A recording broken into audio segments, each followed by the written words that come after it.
We know this is the final leg of our great day with, in a minute, a panel on the future of regulation. But before that, I would like to welcome Renate Nicolai, who is Deputy Director General at DG Connect. Renate is a relative newcomer in telecom, but she's a veteran of Brussels with a very impressive CV and career at the Commission. Renate, the floor is yours.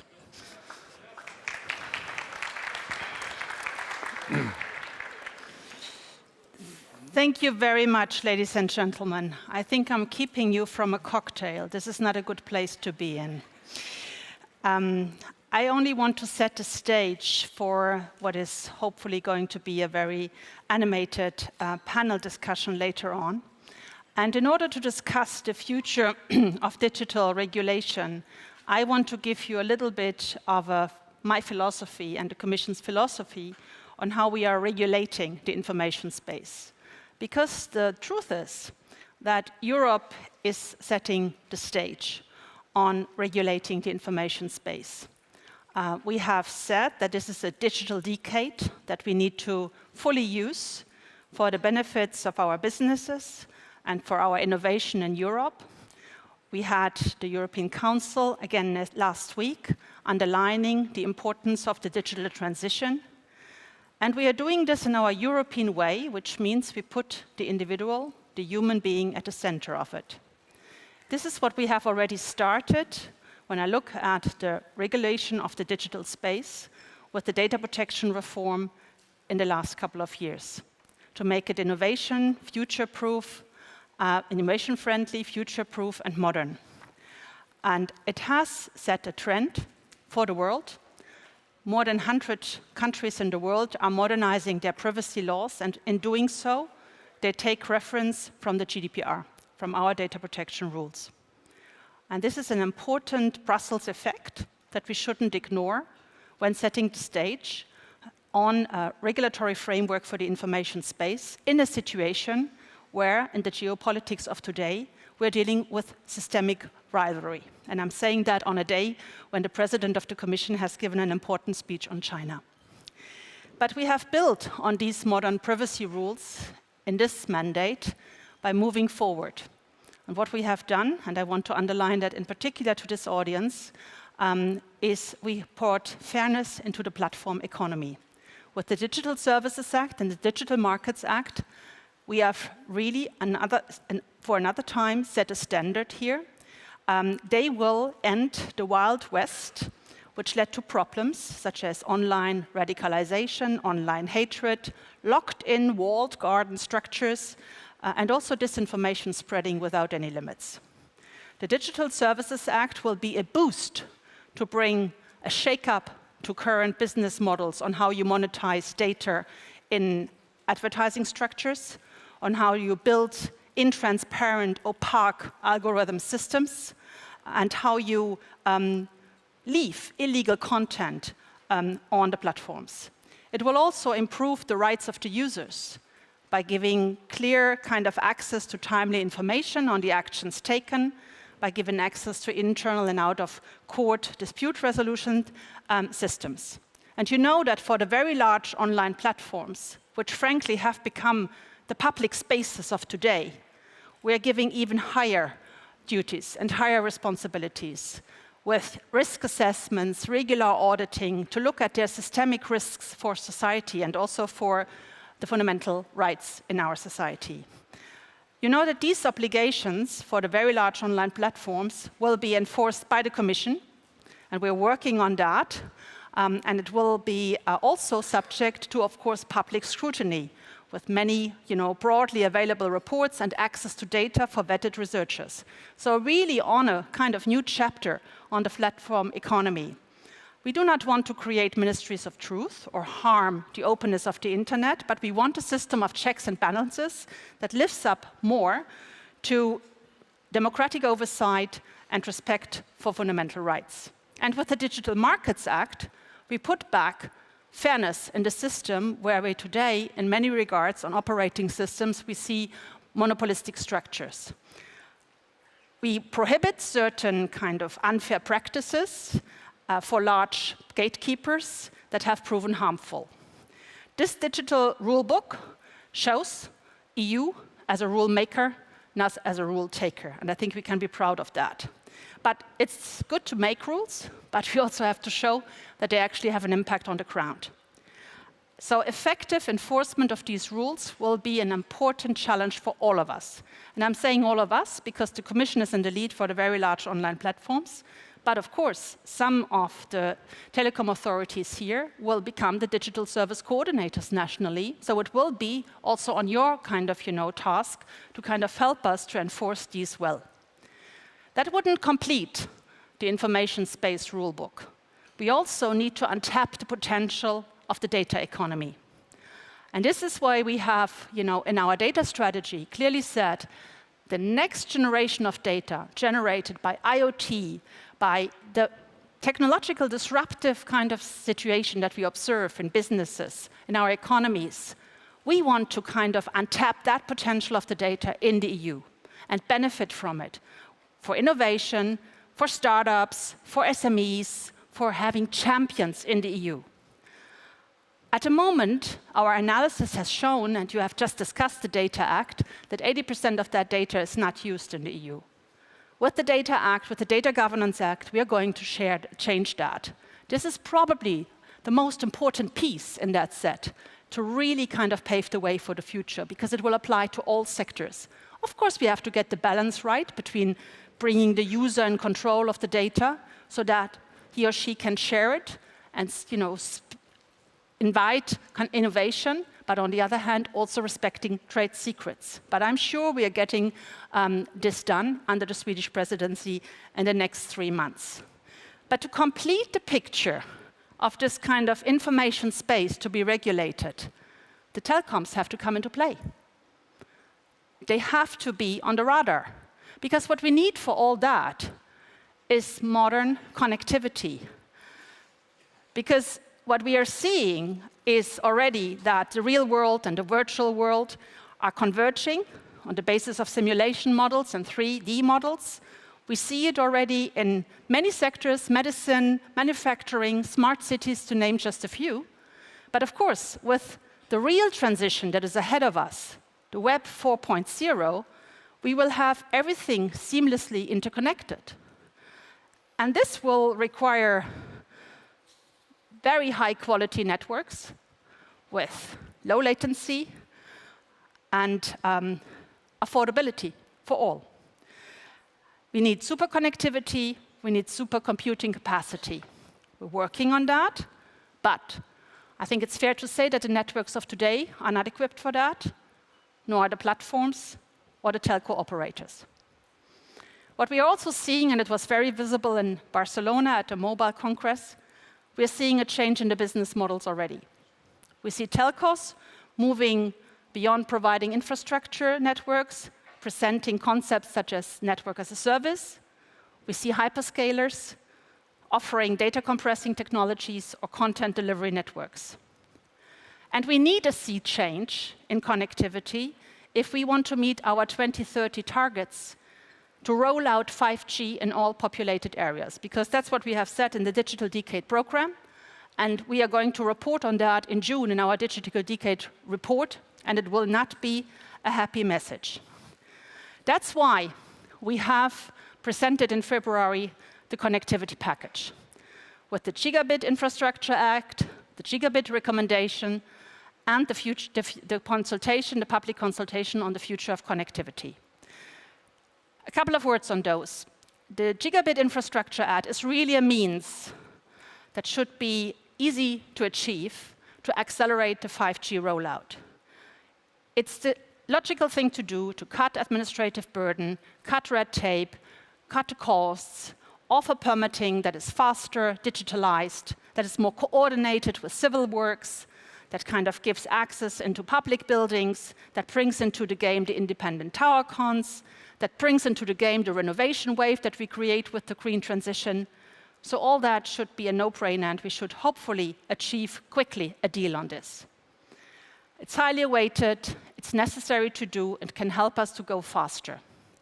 With the Gigabit recommendation, we actually want to untap the potential of the code that we have worked on in the past. Because by providing this draft recommendation that BEREC is working on and will provide an opinion on, we want to actually, provide and incentivize access to the networks of those operators who have significant market power. So our objective is sustainable competition, but our objective is also to set incentives to switch off legacy technologies and to use the promises from the code to go sometimes, when possible, beyond the classical price regulation and to kind of look at other ways. Co-investment, commercial agreements, all the things that we together decided on in the new code. And finally, the public consultation on the future of connectivity. This is really because we need a holistic debate on the issues for the future. The investment gap, the business models, the commercial arrangements, the interests of the consumers, the market barriers that exist, more harmonization towards a single market, consolidation of the markets. All this is in the public consultation, and we really mean it, that we want a lot of details and a lot of input from all of you to gather the views, to come to a better set of the facts and figures and the dilemma, and probably the need for a paradigm shift for the future.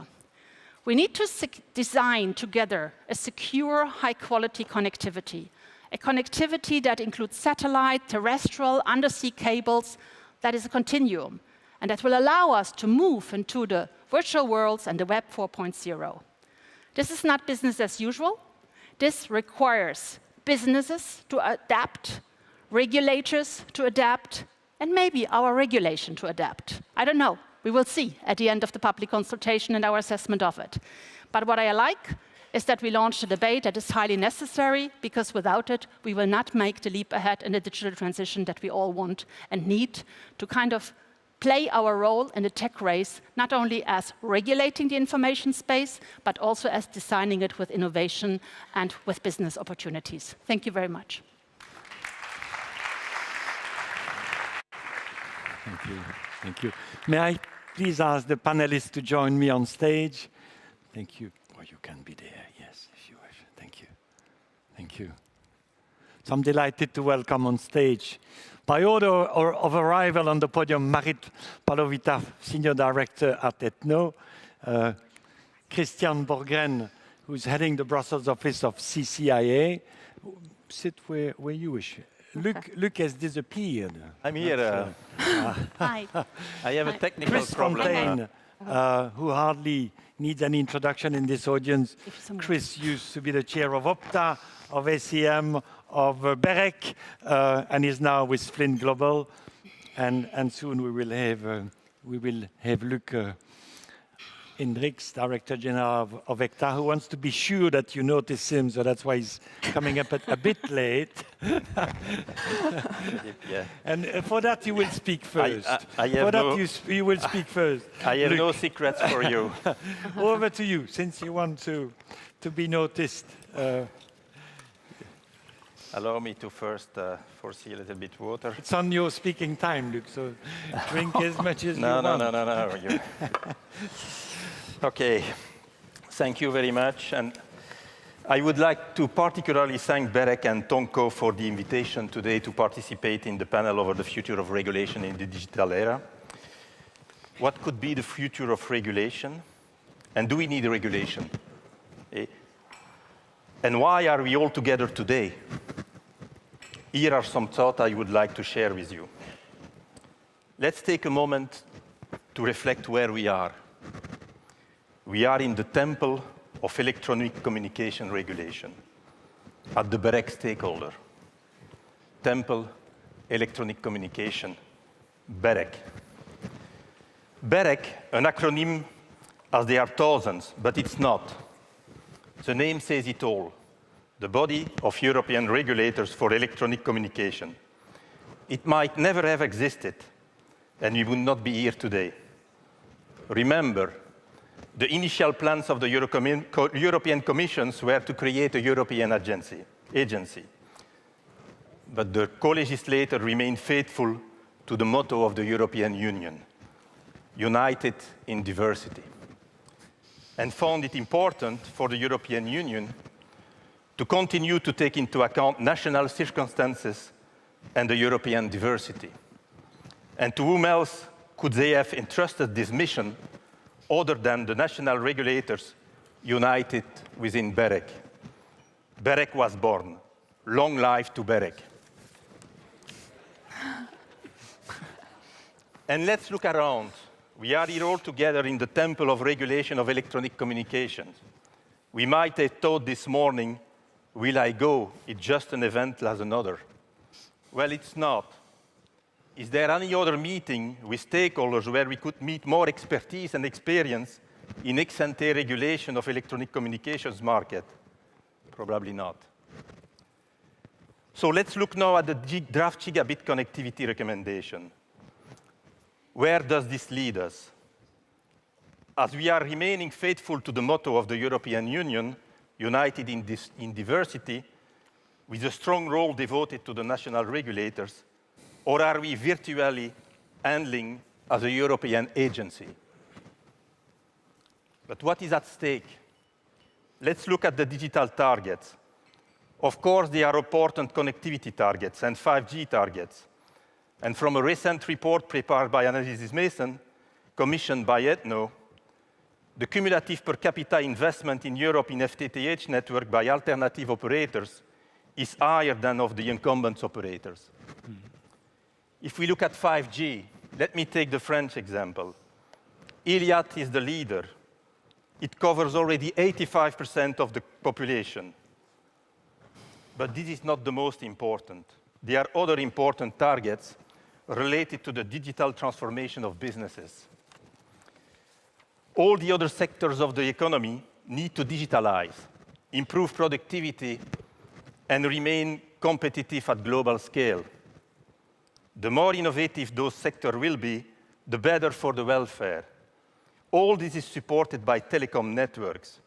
Telecom networks are the foundation, and they are not a commodity, and can't be compared to water or electricity for several reasons.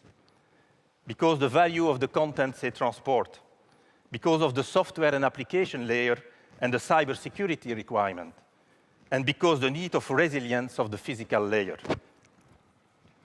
And let's make no mistake, this innovation potential will only maximize if there is a diversity of offers of electronic communication products and services provided by the diversity of players, large and small. History demonstrates that it's extremely difficult for well-vested companies to innovate because of the risk of cannibalization. The big techs that are so often subject in current debates come all from nowhere. None are issues from well-vested companies. And for those that want to know the stories, I recommend the book Accidental Empires that explain how Apple was born and how Microsoft was born and how he sold the... I thought Christian wrote that book when I saw it there. So let's one more come back to the gigabit connectivity recommendation. Is what is on the table favoring this need diversity, or on the contrary, are we pushing towards more concentration? Tonko mentioned it very well at the last BEREC debriefing, and today again, when he introduced the 2024 World Programme, and he re-mentioned the 4 objectives. Let's not forget they are 4. Then let's look at a little bit more the values. The definition of the European values on the European Commission's website states, the EU values are common to the EU countries in a society in which inclusion, tolerance, justice, solidarity, and non-discrimination prevail. Those values are an integral part of our European way of life. Human dignity, freedom, democracy, equality, rule of law, human rights are the 4 objectives of the European Electronic Communication Code, not genuinely reflecting those European values. Are those objectives obsolete? I do not think so. The 4 objectives remain the essence of the European model that are underpinned by the European values. The new objective added in the code did not forget the inclusion value when he mentioned the dimension of take-up. And thus the promotion of the internal market not require that each player in each member state, small or big, receives a fair chance to play a leading role? Or is this reserved to some happy few players and member states where the smaller, at best, would be confined in the role of a subcontractor for the biggest one, or are small condemned to be eaten by the biggest ones? Again, is the proposed gigabit connectivity recommendation bringing it closer to the European values and supporting the European model? Or on the contrary, is it not taking us away from it? When prices go up and feed inflation, are we favoring inclusion or are we increasing the digital divide? Is it contributing to the realization of the 4 objectives, or is it simply ignoring most of them? And what about the rule of law? Is the code, its spirit, and the will of the co-legislator respected? And what about the respect of the democracy? Is the excessive usage of soft law, such as recommendation, not handling as a cheese grater, little by little, and when you realize that the cheese is gone, it's too late? It is said that when a frog is placed in a pan of hot water and heated degree by degree, it boils without reacting. Why do we need regulation? Regulation is a tool to achieve some objectives of the framework, and the framework is working quite well. Of course, there are some implementation issues in some member states. The world has also changed, and the situation today is not anymore what it was at the last century, but are things so different that the basic principle of competition law that underpin ex-ante regulation should be reviewed? Would companies with significant market power suddenly become conscious of their social responsibility that they never would abuse their position? Why do we see what we see in the bank sector, or even worse, in the energy sector? Why are so much consumers and businesses having so much trouble? Is there any technology in the pipeline that would make that suddenly spectrum would not be a scarce resource anymore? Or plenty of players could use it? Is there any other evolution that I ignore that suddenly would make the deployment of electronic communication network easy to duplicate? And is the number of relevant market a KPI? Of course not. And what about new issues that have emerged? What about defining pan-European markets with remedies at national level for the business model of players like Colt or Transatel that are genuinely operating in the internal market? Thank you very much. Thank you very much, Luc, for this very pictorial speech, with temples and frogs and cheese. I wouldn't know how to put these words into a speech on telecom, but thank you very much, Luc. Over to you, Marit. I hope you'll do as good as Hector. I'm waiting I'm calculating the funny words you're going to put in your speech. Yes, I'm afraid, yes, my speech may be a little bit less philosophical and poetic, but nonetheless, I would like to say that big thanks to BEREC for bringing us here again to the Stakeholder Forum today. And also very much thank you for organizing the discussion on the future of regulation in the digital era, and I'm happy to be part of it. So I will start with the digital era. What does the digital era mean for the telecommunications sector? And I think Renate captured it quite well, talking about the modern connectivity. So we need modern connectivity to have wider impact in our economy and society.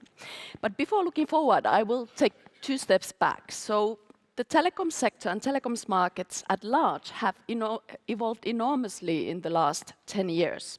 And if we think about what was our world like 10 years ago, we were primarily running on legacy networks. We were launching auctions on 4G. In policy terms, we talked about aiming for 30 megabits per second. And this is just 10 years ago. So today we talk about gigabit speeds. We have 55% fiber coverage in Europe and about 73% coverage of 5G. There's been a huge leap in technology and also the role of technology and connectivity in our lives. So when we then start looking forward, we believe that operators will undergo a major transformation also in the next 10 years. And this will be based on new technological developments such as network virtualization, cloudification, and disaggregated network architectures.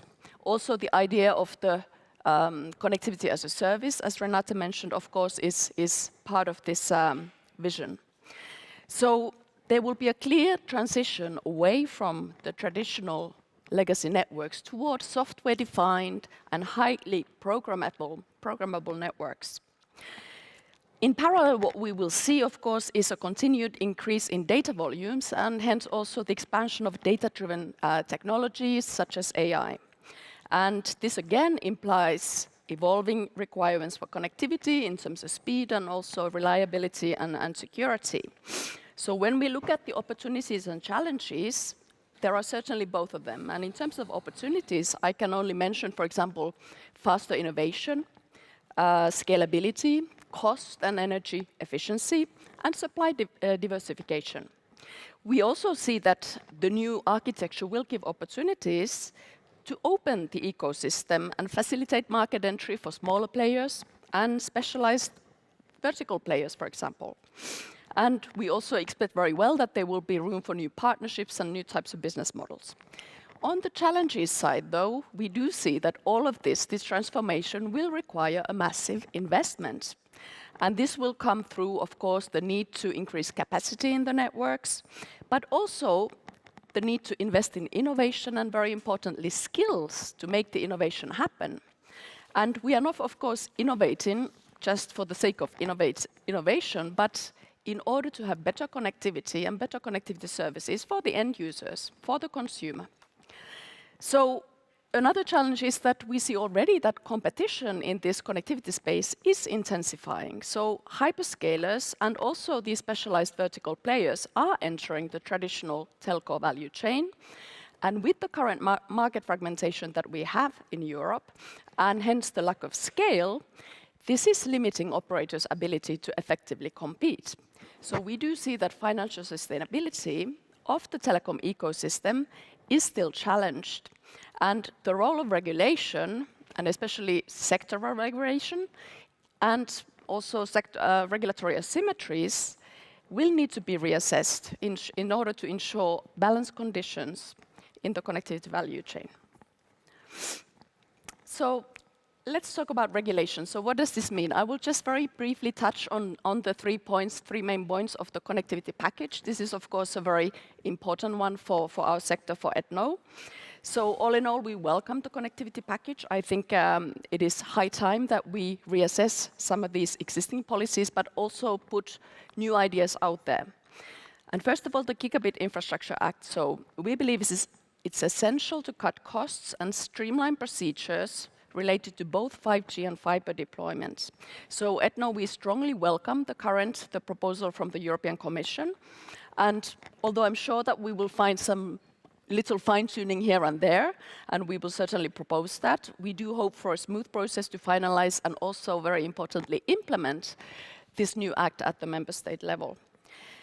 On the gigabit recommendation that let's talk about things that Luc already mentioned. So I would like to return here back to the legacy. So the previous recommendations, they date back to 2010 and 2013 and very much reflect the market dynamics from another age. And for this reason, we do believe that it's high time for reform. And we very much agree on the objective of the European Commission and the fact that we need to really focus on promoting gigabit investment. But we are still rather concerned with the current draft, as we do not believe that it recognizes sufficiently the dynamics and transformation in the telecom markets. Neither ECTA nor is happy with the gigabit recommendation, Renate. Perfect. It's perfect. So you mean you've got it right, you know? Exactly in the middle. Sorry, sorry, Marie. Yes, no, I couldn't resist. I can see that's an easy one, Philip. Thank you. But nevertheless, I mean, we do believe that there's still more room to have clearer actions and also to provide more flexibility, regulatory flexibility for NRAs, especially when it comes to very high capacity networks. So we need to really make sure that we see the difference between what was the legacy and what was the legacy networks and the infrastructure and what is today and will be the future. So there should be a clear difference there. And then final word on the consultation. So we are very happy with this broad view that the Commission has taken on our future. There are many important things in this consultation. I mean, spectrum is key, Luc mentioned it. We would look forward to discussing a potential new RSPP, Radio Spectrum Policy Program. But of course, there's also this much debated question on the fair and proportionate contribution to the digital ecosystem of all actors. And I don't think it's a secret to say that we at ETNO have been supporting this all along. And we very much see as something that will be contributing towards this investment gap, the private investment gap that we see, and we see also being very relevant as we go forward. And this investment gap is both on coverage and also on capacity, as I already mentioned. I will not want to go to detail, as this has of course been an issue that has been much debated in the Brussels circles lately. So just to say that we do see also that there is still some regulatory asymmetry. So our sector is subject to highly regulated framework and including pricing, competition, open internet regulation, whereas some of these large content generators we do not see are still free to invest and innovate. And at the same time, we see them entering, as I said, into the same markets where telecom operators are operating and also to the adjacent markets. And then, as a result of all of this, we do see that the current internet ecosystem is unbalanced. So there's one party who is heavily investing in CapEx, and then there is another party who is able to use these networks and create extraordinary value out of these networks based on other parallel business models. So, and this is a situation typically, and also in our view, ideally a situation that should be solved at the commercial negotiations level.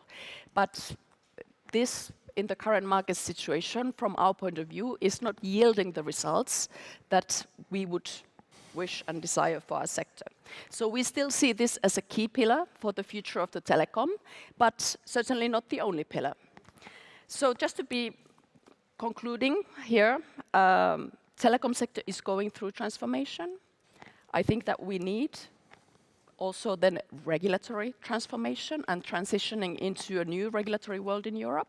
We still want to lead in regulation. This is not to say we cannot do that, but we would need to be sure that we have it right for the sake of also connectivity across the continent. Thank you. Thank you, Marit, and thank you for one of your final remarks, which provide a perfect transition for handing over to Christian. Christian, perhaps a quick word on CCIA, which in this audience is not yet as famous as ECTA and ETNO. But a quick one, no advertising, okay? Just who you are. I'm trying to catch up, yeah. But I don't want to take too much bandwidth, so I'll be very quick, right? That was a telco joke.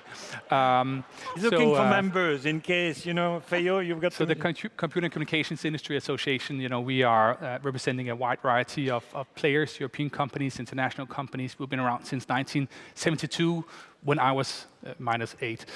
So happy to contribute to this debate. Thank you so much to BEREC for hosting this very important day. It's been great so far.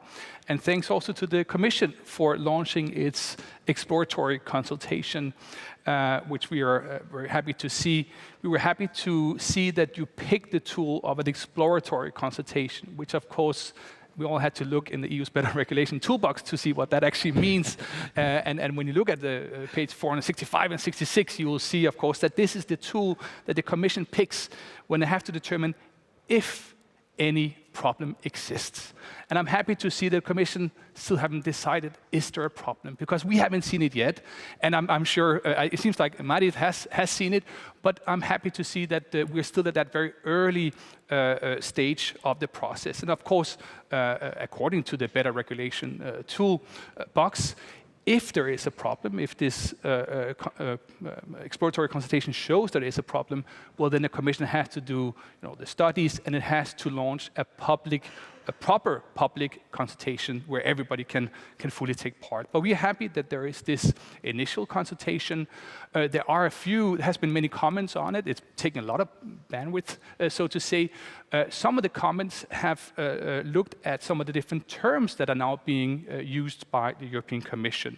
And one of those terms is the term large traffic generators, which is sort of a very telco-friendly term or framing of the discussion, but it unfortunately ignores what the Commission have said in the past and what BEREC has said many, many times in the past, but also in the recent past, back in October, which is, of course, that the request for data stems not from caps, but it stems from the telco's own customers that are requesting data, that are pulling data, that are generating data. So, for instance, if you look at cloud, I believe you mentioned CDNs as well, right? I mean, these they don't provide, they don't generate data, right? They are part of the solutions. I believe you mentioned CDNs as part of the solution, right? Because they collaborate with telcos and they help telcos by bringing data as close to the end consumer as possible. Two other quick points on the consultation. Many of the questions can only be answered by, frankly, large telcos or large tech companies, so be it. And then finally, many different types of stakeholders have pointed out that this, of course, would have impact on net neutrality, and yet there is not a single question on net neutrality in the consultation, which is a little bit odd. Marit mentioned the point about who's making investments. Of course, if you're a telco, you're investing in your own networks. If you are a CAPS, a content application provider, you are making enormous investments in exciting content. We give it for free to Marit's members. They pass it on, give access to their end consumers, and they're paid for that. So, I mean, there could even have been a question in the consultation on who's making the fair contribution to the demand for all these exciting services. I mean, that's mainly on sort of our side of the ping pong table. So, I think I'm going to leave it at here. Also, I'm just going to say, I mean, even caps make rather big investments in infrastructure in Europe. We've seen this number is increasing. It's in subsea cables, it's in data centers, it's in CDNs. And we're investing, our members, our sector, to the tune of 22 billion euros per year. And this number is increasing. And of course, it's leading to savings for the telco. So we are certainly making massive investments in content application, exciting, and also in infrastructure. So thanks to the Commission for launching this exploratory consultation. Thanks to BEREC for your work. You've been very clear in the timelines, very transparent, and we look forward to see your work as well. This is a very fundamental debate. It's about how the internet works and make sure it continues to work. And I hope all stakeholders will not only speak up, but that they will also be heard by lawmakers. Thank you. Okay. No, thank you, Christian. Chris Fontaine, a bit later, has kindly agreed to do the concluding remarks. So we're going to run the debate a bit and then go. In case you think I'm forgetting Chris, I'm not. We have raised very different topics. What would you do if you were me here? Do you go and talk with Christian about fair share, or do you go with Luc talking about recommendation? Let's try to do both. So a nasty question for you, Luc, and one for Marit. Marit, Ethno has been praying for more than 10 years. You remember the days of Nelly Cruz to be able to raise the price of copper. At that time, you had managed to convince the commissioner. Now you have it. Why do you complain? And you, Luc, you said earlier that ECTA members in some countries have more fiber than the incumbent, So why do you still need copper? Who's that? Who goes first? Luc, you go. Oh, no, Marit. Listen, I wasn't here 10 years ago, so...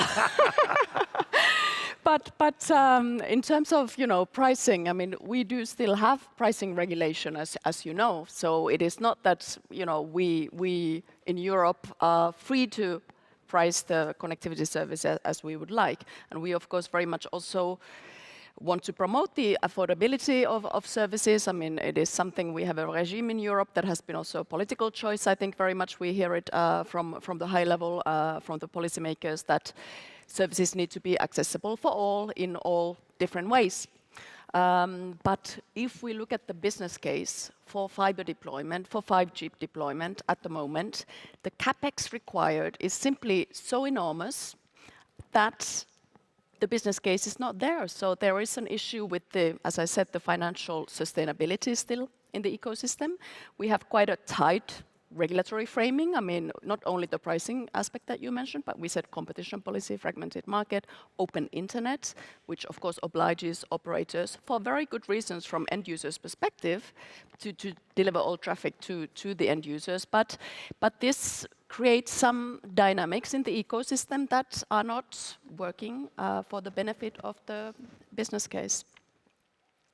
On the absence of business case for fiber, Luc, a comment there? You asked me two questions, the one on copper and this one. Yeah, so we can go to... Allow me a couple of minutes to answer that. So Xavier Niel, the founder of Iliad, was invited to the Senate, the French Senate, to explain why he could maintain his prices so low. So its forfait, so its offers on mobile haven't changed for 10 years, and they committed not to change them for 10 years. So Iliad is what they say, it's innovation, it's investment, and they commit to not increase their prices for their two mobile offers. And to the critics, they say, we are offering buying power to the population in times of high inflation.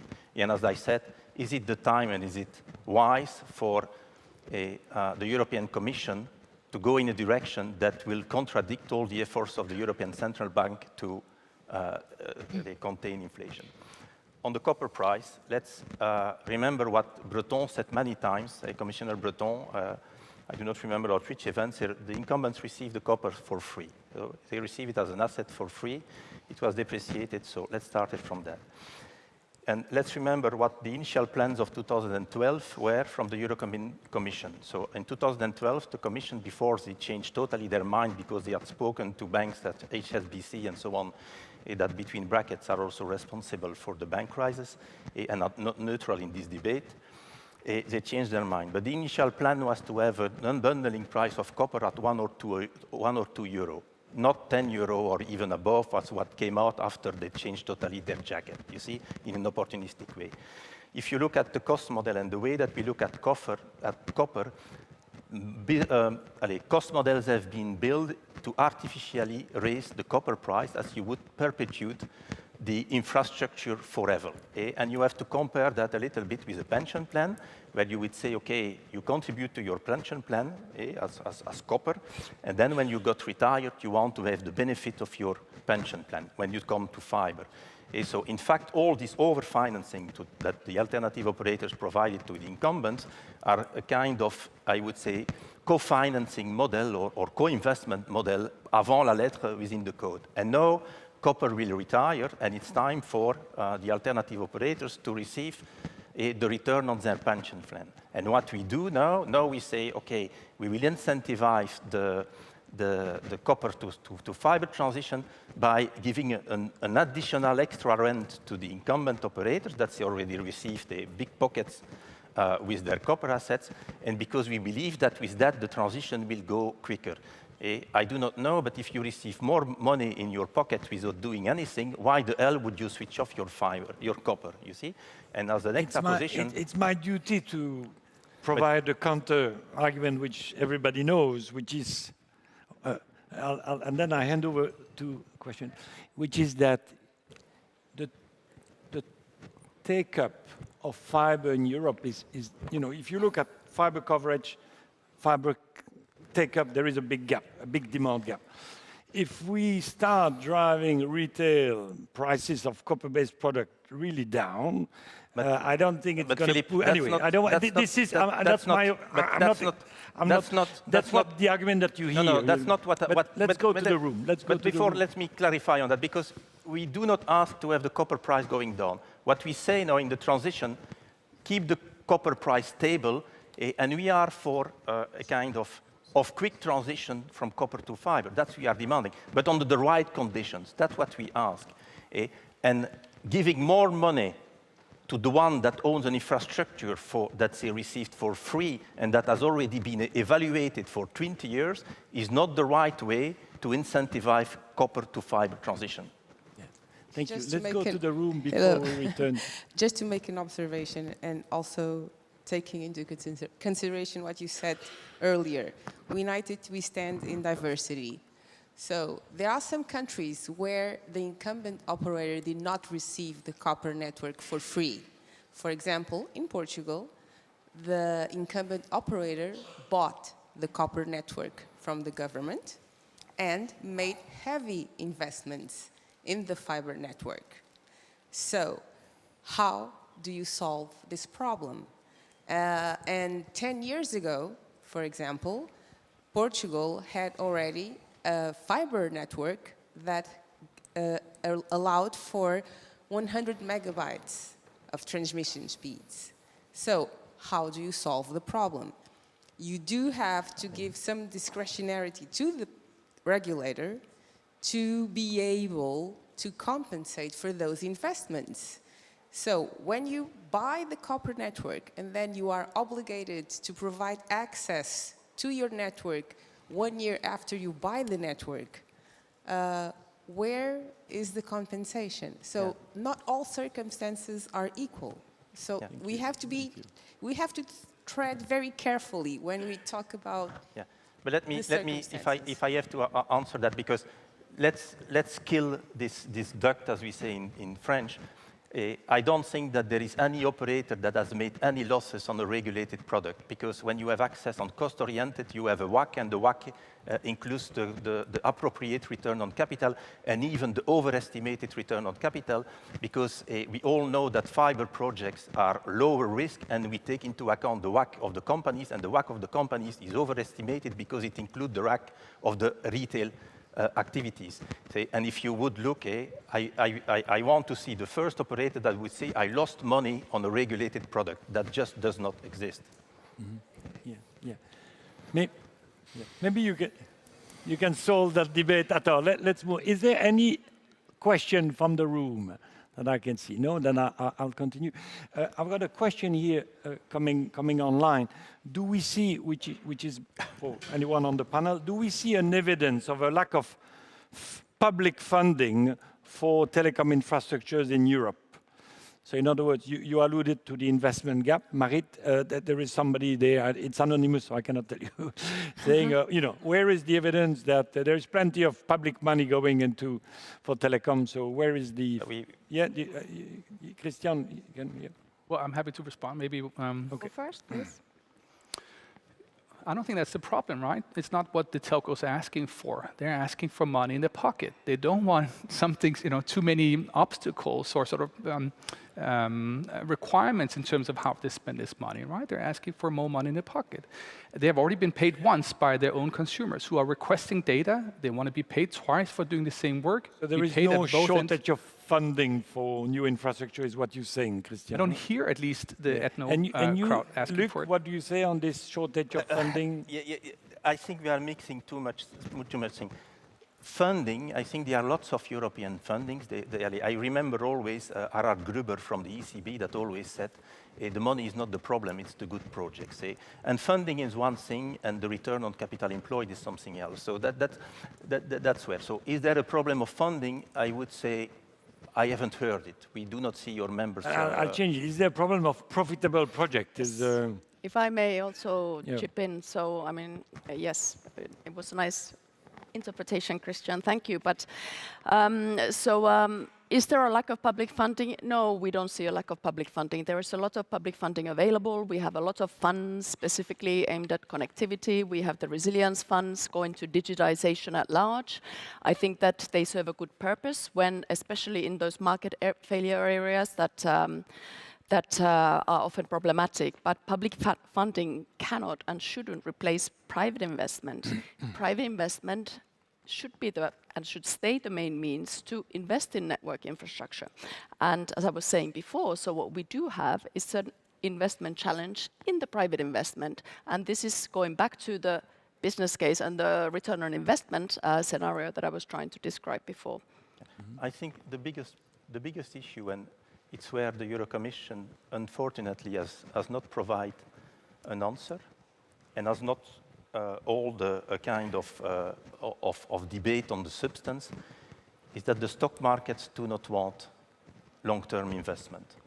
And whatever you do, is certainly on fiber and on 5G as well, also a 5G network is less capital intensive than a fiber network, is that if you announce that you will you are on the stock market and you announce that you will make long-term investment in fiber or 5G, your share price will automatically drop. It's because of the time value of money, so that's the theory of corporate finance, so that absolutely always it happens. I look at Cellnex in Spain. They bought for 25 billion of towers in the last few years. The stock market has rewarded them. You know, yeah, but you see, but it's all depend on you have to look at which stock or the investor look at. But overall, you will see, look at, well, Iliad announced that they would continue to invest and invest 25 billion in fiber and so on. Their stock market collapsed. That's why Iliad said, we believe in our company, and he took the company out of the stock.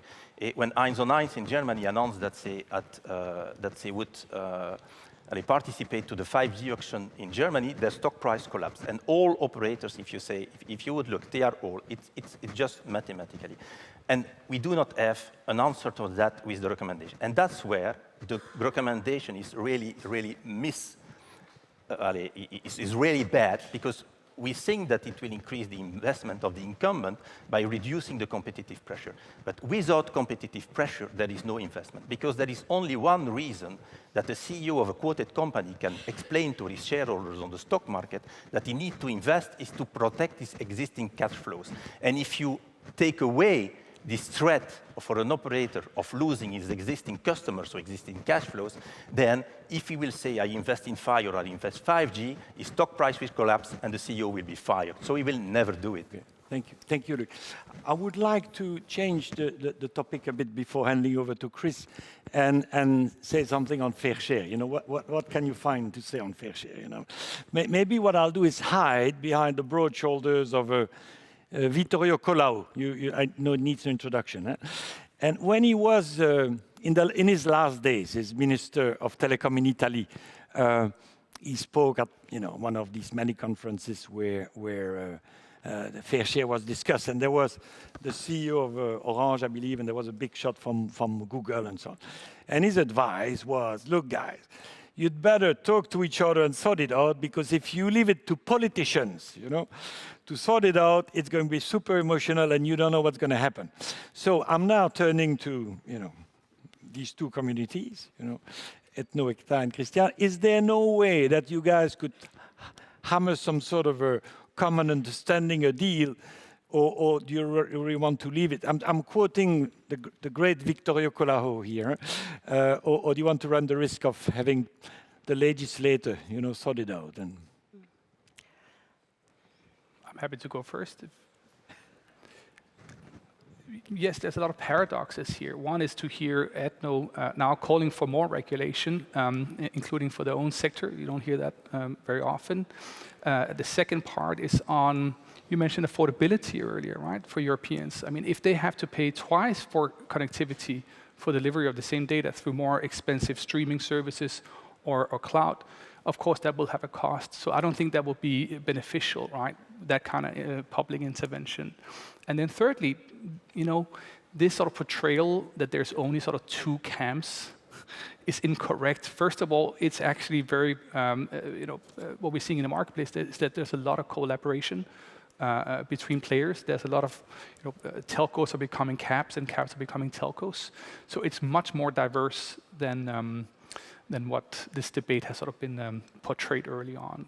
So yeah, we have to be careful of what kind of. No, you don't see much room for hammering an agreement on that at this stage. There's agreements all the time. 99% of agreements in this space is done on a handshake. So there's plenty of collaboration and agreements made in the marketplace. I think in Europe and even the digital principles that were recently agreed, they talk about fair and proportionate contribution. So it is true that there are, of course, commercial agreements between for interconnection between the large content generators and operators. However, the commercial negotiations, as I said, are not symmetric. They are simply not happening. There's too much of a market asymmetry, differences between size and power of the different parties, that there's no level playing field in the commercial negotiations, and to the extent that in some cases they are never happening. And I'm just also wondering that even if ETNO members, who tend to be the larger telecom operators, do not manage to have a meeting with the counterparts to discuss the commercial details, what is the case then with smaller operators? And really, what we are here, going back to Christian's point on the regulation, so we have been talking all the time about a very targeted solution. We don't want to have a ex-ante regulation for large content providers. We are really talking about a targeted solution that would facilitate these negotiations. And I think that, this kind of mechanism could perhaps naturally then also incentivize. I'm conscious of the time. Thank you both for your answer. Let's move to you, Chris, for your thought on the future of regulation. You've seen it all from the early days I've seen a lot. Let me. It's great to be here and see how BEREC has developed. I'm here as a former chair and on behalf of nobody else than myself. It's a long time ago, but still, just to remind you how long ago, when I chaired, I had a young vice chair called Roberto Viola, an ambitious young man. Maybe he's still ambitious, no longer young. So just that was the area, and of course Luc was there as well. When I received the invitation to speak, I asked Annemarie Sipkes, my successor, and said, "What's going on? This is the panel I chaired 10 years ago, maybe there's a misunderstanding." And she said, no. She took it seriously, and she said, no, this is still very, very important. And I'm sure it is. So the question is, what has changed and what hasn't? And I'd like just to take a step back from the present debate and talk about perhaps systems, sound systems, and also behavior. There have, of course, been massive developments, and a lot stays the same. This is not all these familiar faces. I must say the previous three panelists were very eloquent, but slightly predictable, and that is also not new. Not new either is that Luc takes his time to give you an answer. So some things never change, and plus ça change, plus c'est la même chose. So just as a starter, we're here to talk about the future of regulation and not the past. Still, it is worth reminding that when we, and Luc was there at the time as well, and Roberto, we thought that regulation would fade away to the benefit of ex-post competition. That was the overriding thought at the time. So less regulation instead of more regulation. Time stopped regulation. So what happened? And I think we built the ACM on that thought when we brought together the telecom regulator Opta with the competition authority and the consumer agency. We thought that would develop into something which is simply one thing. Now, clearly, I don't think people should debate any longer that ex-post regulation, which I thought as a chair of a competition authority at the time, ex-post regulation will work. It is simply, if you've been through it, I don't know whether anybody of you has been through it, it takes an enormous amount of time, an enormous amount of people, an enormous amount of data to do that. So I understand fully that it is an ex-ante system, and my former belief has been sort of overtaken by time. And again, I'm an optimist, but still things have been, well, perhaps worse than I expected those years ago. The question how this will develop in the coming years, I guess there are three important things. One, the side of the authorities. How will the Commission, how will the competent authorities apply and enforce regulation? Because that will create also counter-activities in the market. So that is one. Secondly, of course, the side of the industry. How will they comply with how will they ensure compliance and regulation? And secondly, one thing that I find one of the most important things, how will the interplay between the companies and the regulatory authorities will be? First, the role of the regulator. They, of course, have a key role to play. I still remember that at the time, one of my colleagues at the board wrote a book about good principles of regulation, and she coined the acronym LITER, legality. It should be firmly based on the law. Don't go outside your premise as a regulator. Independence, extremely important. You don't read so much about it anymore, but there's so much political pressure that pressing on independence is extremely important. T for transparency. We heard the word before, transparency.